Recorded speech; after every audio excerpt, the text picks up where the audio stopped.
berawal dari sebuah kampung di pinggir utara Bekasi yang bernama Ujung Malang sebagai cikal bakal Ujung Harapan. Sebuah daerah yang sejuk dan damai, keramah tamahan masyarakatnya terlihat jelas dari kehidupan sehari-hari penduduknya. Di antara sekian banyak penduduk yang tinggal di kampung tersebut, terdapat sebuah keluarga yang sangat harmonis, agak rukun, dan tak berat. Lahir seorang anak yang kelak akan menjadi seorang tokoh karismatik, seorang ulama yang juga sekaligus sebagai pejuang kemerdekaan. Nur Ali namanya, seorang anak yang memiliki tekad kuat untuk menciptakan kampung Ujung Malang menjadi kampung surga.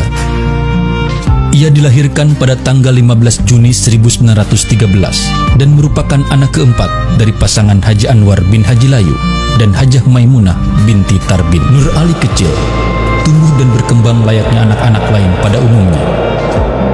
Sejak kecil, ia sudah memiliki kelebihan-kelebihan dibanding anak-anak lain seusianya. Sejak kecil, ia sudah gemar belajar ilmu-ilmu agama. Dan pada usianya yang ketujuh, atau sekitar tahun 1921, ia belajar pada guru maksum di Ujung Malang sampai tahun 1923. Kemudian pada tahun 1923 sampai tahun 1929, ia belajar pada Kiai Haji Mugni. Dari Kiai Haji Mugni inilah ia mengenal Kiai Haji Ahmad Marzuki di daerah Cipinang, Jakarta Timur, dan belajar kepada beliau pada tahun 1929 sampai tahun 1933. Di tempat inilah Nur Ali mengenal sejumlah teman yang kelak menjadi ulama terkenal di bilangan Jabodetabek. Di antaranya adalah Abdullah Syafi'i, Abdurrahman Sodri, Mukhtar Tobroni, Hasbiallah, dan lain-lain. Bakat kepemimpinan Nur Ali memang sudah menonjol sejak kecil. Ia tak mau berada di belakang di saat bermain, sehingga dalam sebuah kesempatan ia senantiasa menjadi pemimpin.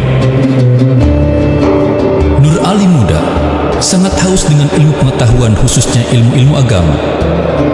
Merasa tak puas dengan pengetahuan yang dimilikinya, ia pun rela meninggalkan kedua orang tua dan kampung halamannya untuk melanjutkan pendidikan di Makkatul Mukarramah. Berguru kepada Syekh Muhammad Ali Al-Maliki, Syekh Umar Hamdan, dan Syekh Muhammad Amin Al-Qutbi pada tahun 1933. Selain itu, ia juga belajar kepada Syekh Abdul Jalil yang mengajarkan ilmu politik kepadanya, dan Syekh Ibnu Arabi yang mengajarkan hadis serta ulumul Quran.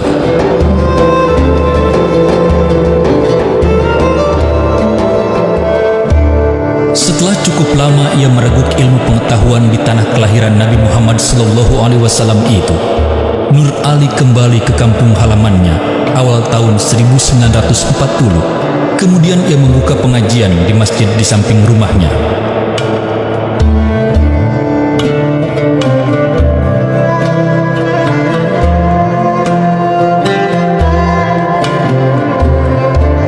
Pada April 1940, ia naik pelaminan dengan Siti Rohmah, putri guru Mugni, yang tak lain dan tak bukan adalah guru mengajinya di Ujung Malang.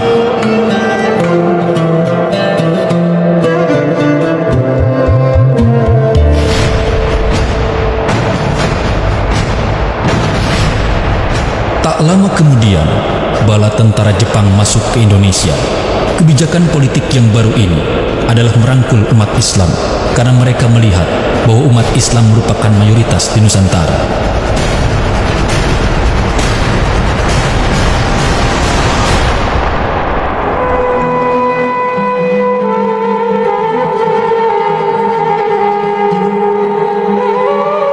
Kegiatan pesantren sempat terhenti waktu api revolusi berkobar. Namun usai perang melawan Belanda, pesantren ini didirikan kembali dengan nama Sekolah Rakyat Islam atau SRI Ujung Malang. Pada masa itu, penanganan sehari-hari SRI Ujung Malang dilakukan oleh Kiai Haji Abdul Mugni, Yakub Gani, Muhyiddin Anwar, Haji M. Arsyad, Haji Abdul Somad Murdani, Kiai Haji Zunaidi, dan Rohiman. Dalam waktu 2 tahun, SRI Ujung Malang tak mampu menampung jumlah murid yang terus membengkak. Maka para pengurus SRI Ujung Malang memindahkan kegiatan belajar dari rumah Yakub Gani ke masjid yang sekarang menjadi Masjid Al-Baqiyatus Shalihat pada tahun 1952. Para alumni SRI inilah yang kelak menjadi cikal bakal tenaga pengajar di At-Taqwa, seperti Kiai Haji Tajuddin Marzuki, Kiai Haji Ahmad Rosidi HS, dan Kiai Haji Ma'ali Samsudin. Kiai Haji Nur Ali mendirikan Organisasi Sosial Pembangunan Pemeliharaan dan Pertolongan Islam atau P3 Islam Ujung Malang. P3 Islam ini didirikan oleh para tokoh masyarakat Ujung Malang yang diketuai oleh Kiai Haji Nur Ali dan dibantu oleh Kiai Haji Mahmud Maksum, Haji Marzuki Anwar, Haji Mahbub Ma'an, Guru M. Zain Mugni, Jailani As'ari, HM Hasan Latif, dan Haji Romli Gudang yang pada tahun 1956 berstatus yayasan. Tak ketinggalan, Kiai Haji Nur Ali memerintahkan Kiai Haji Abdurrahman untuk mendirikan pesantren Bahagia di Kampung 200. Selanjutnya, ia mendirikan Madrasah Tsanawiyah atau MTS dan Sekolah Persiapan Madrasah Menengah atau SPMM At-Taqwa. Sedangkan untuk pendidikan putri, pada tahun 1964 didirikan Madrasah Al-Baqiyatus Shalihat.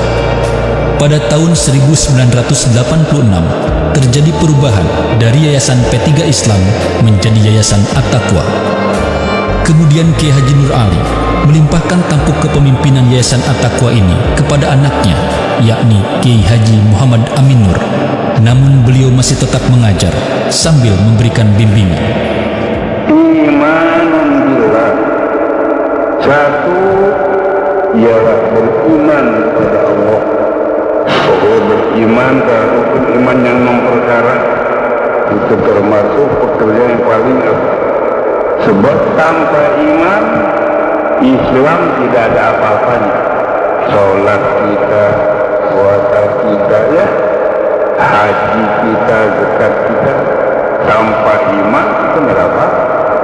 Baru ada maknanya pekerjaan Islam tadi kalau ada iman pokok. Yang lain tanpa Islam juga nggak ada apa-apa.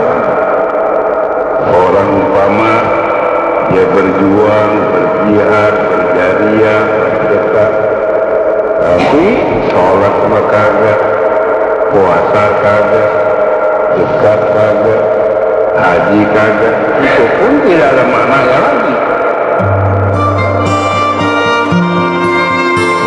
Akhirnya, ulama besar ini berpulang ke rahmatullah pada tanggal 5 Mei 1991 Masehi, bertepatan pada tanggal 25 Rajab 1412 Hijriah.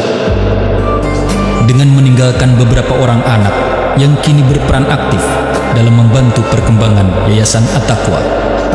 Mereka adalah almarhumah Hajah Faridah Nur, Hajah Solehah Nur B.A., Kiai Haji Muhammad Amin Nur M.A., Hajah Atikoh Nur M.A., Hajah Ulfah Nur S.A.G., Kiai Haji Nurul Anwar LC, Hajah Wardah Nur LC, Hajah Aisyah Nur, Hajah Abidah Nur LC, dan Hajah Mahmudah Nur LC. Kini, sang singa Kerawang Bekasi itu telah tiada. Namun perkampungan surga yang dibangunnya masih berdiri tegak di Kampung Ujung Harapan, Bahagia Bekasi. Semoga harapan dan kebahagiaan senantiasa terpancar dari pesantren ini untuk selamanya.